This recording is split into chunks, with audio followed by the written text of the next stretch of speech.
Hello, it's Nikki. I hope you're doing fine today. I'm thinking about you wherever you are in the world, and I'm sending so much love. So, today is day two of my Movember challenge, and I'm not necessarily going to be talking on the podcast about this challenge so much because there's some kind of jokey things that are coming.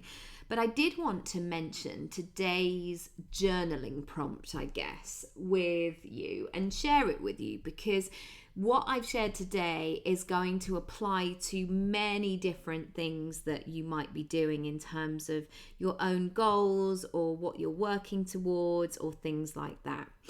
And that is all about your why. And I didn't really understand the power of your why for many, many years because I guess what I was doing wasn't necessarily that scary or stretching. I was playing it very safe. But as I've got more responsibilities, now that there's more at risk, I guess, I do have to connect with that why. I do have to understand why I'm doing the thing that I'm doing. So today, my intention is to give you a lovely bag of tricks that you can call upon whenever you need it. The thing with your why, as in one blanket statement, it can be quite hard to digest. And this works really well, if you're a charity or if you have a social cause or something like that. But if you're a person, if you're a multifaceted person who is showing up in lots of different ways and lives and all the rest of it, then you probably going to need a big bag of tricks that could be your why. So, here we go.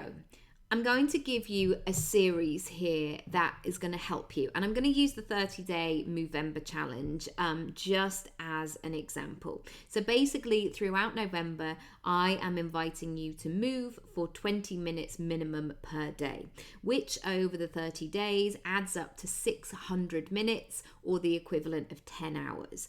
And one of the things that I've been talking about on my Instagram is imagine the headspace, the clarity, the processing time. Imagine what that's going to do with you. It's going to be a brilliant, brilliant thing. But today, even though I'd had a really great day yesterday, I still woke up and I had a bit of Monday, Monday, it's a bit gloomy outside. I'm a bit tired. I didn't necessarily sleep that well last night. So I had to really connect to my why. And the first thing that I invite you to do, whatever the goal is that you're looking at, is to refer back and really get reconnected with why you're doing something. So day one on this challenge, I asked people what they wanted to gain. And usually when you set a goal, when you usually start to make progress with something, you have an idea of why you want to do it. So reconnecting with that very, very quickly, rather than just writing it in a notebook and shoving it in a drawer or saying it out loud once to somebody, the two things have to go hand in hand. So I want you to refer back to why you started the goal that you wanted to do. So maybe at the beginning of 2020, you were like, okay, this is the money goal that I want to have, or this is the type of messaging that I want to have. Really connect with why you want to do that. And also, what would you like to see and feel and do? So with all of my coaching clients and with all of my questions and my courses, I invite you to get really specific and ask you to look at and to see and to feel, how do you know that things are going well? How do you know that you're getting the results that you want? And that's coming from a very sort of 360 perspective. The next thing I want to ask you is why now? It's so tempting to say, I am waiting for the perfect time. Oh, when, coronavirus is over, or when my kids go to school, or when I have more time, or when I feel less overwhelmed, or when I have the money to do it, or when I'm all of the things. And in order to make the decision, you have to have something or someone, some purpose that is going to tip you into action. Because whilst you wait for the perfect time, you don't take any action. So, whatever your goal is, and if you want to use the Movember challenge as an example, I want you to ask yourself, why does this challenge speak to you right now? Why is it important to you right now? So I have 40, the age, knocking on my shoulder, hopefully, tapping on my shoulder. You know, I'm always sort of so grateful for every day. But, you know, the plan is November 2021, I will turn 40, which is, as of today, a year and a week away.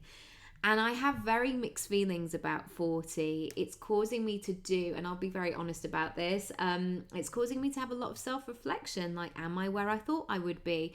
What do I want to keep? Where is my life going? And, you know, these are not as serious as I'm making out, but it is a really lovely time for reflection.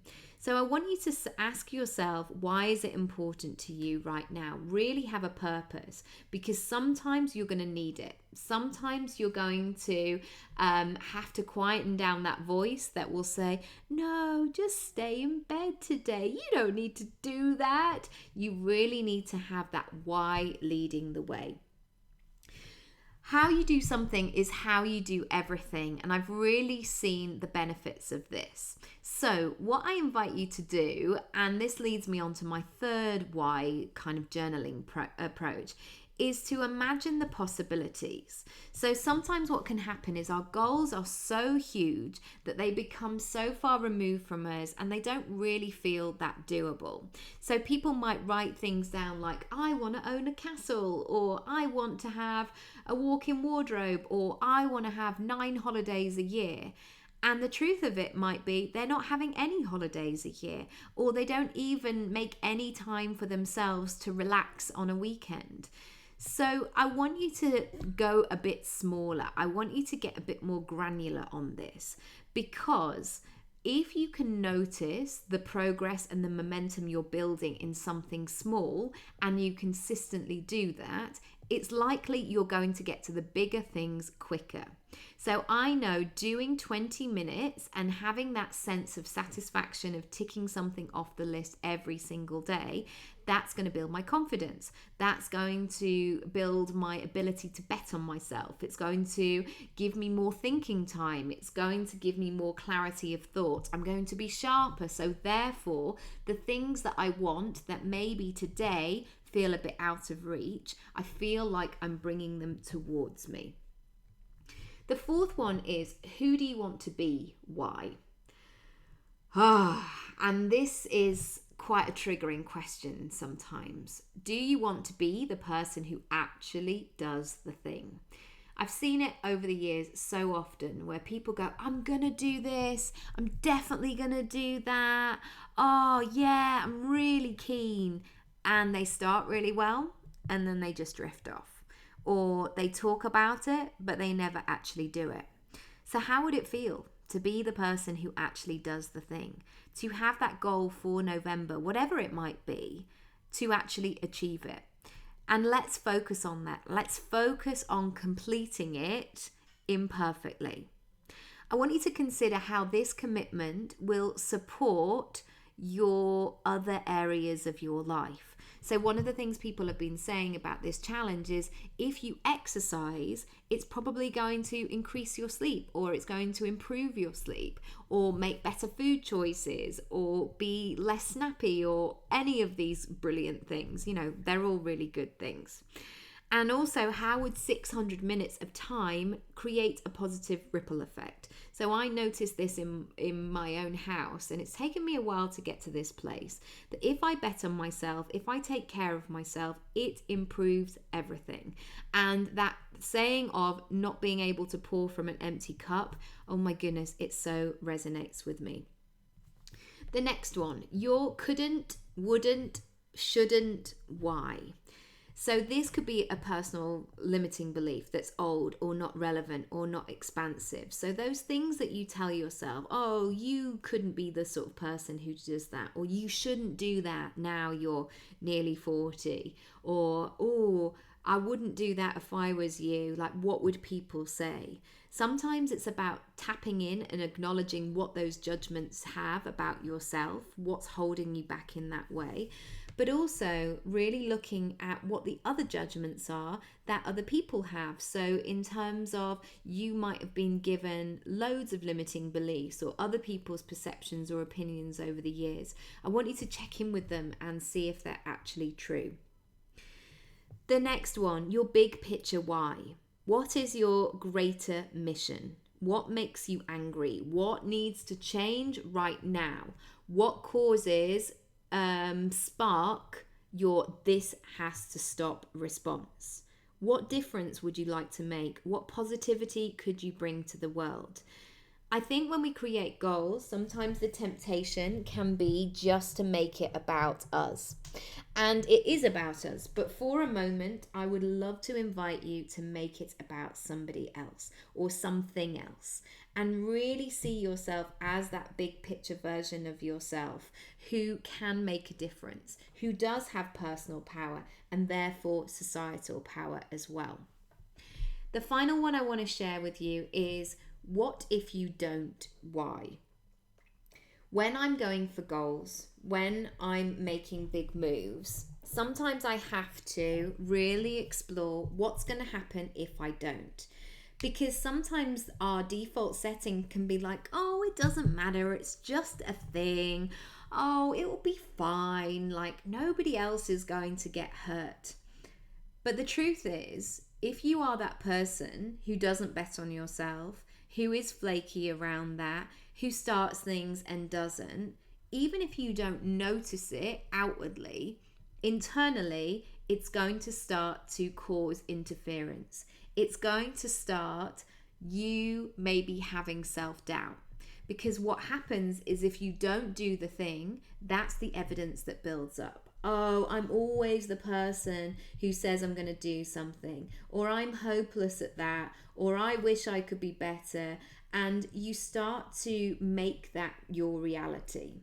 So what I invite you to do is to start a new story, to begin a new version of what you know that you are actually capable of. Because you are so much more capable than even even that I know. And you might be listening to this and go, Nikki, but you don't actually know anything. What are you saying? But this is the thing, you are incredibly powerful and talented and ready and have so much to give. And if we had more people in the world like you, doing your full version of who you know you're supposed to be in this world, it's going to be game changing. If anything that I've shared today has resonated, please do come over to Instagram and share it. Tell me what you're going to do. Tell me what your why is, or DM me or email me. Make it a concrete decision that this is what you are doing.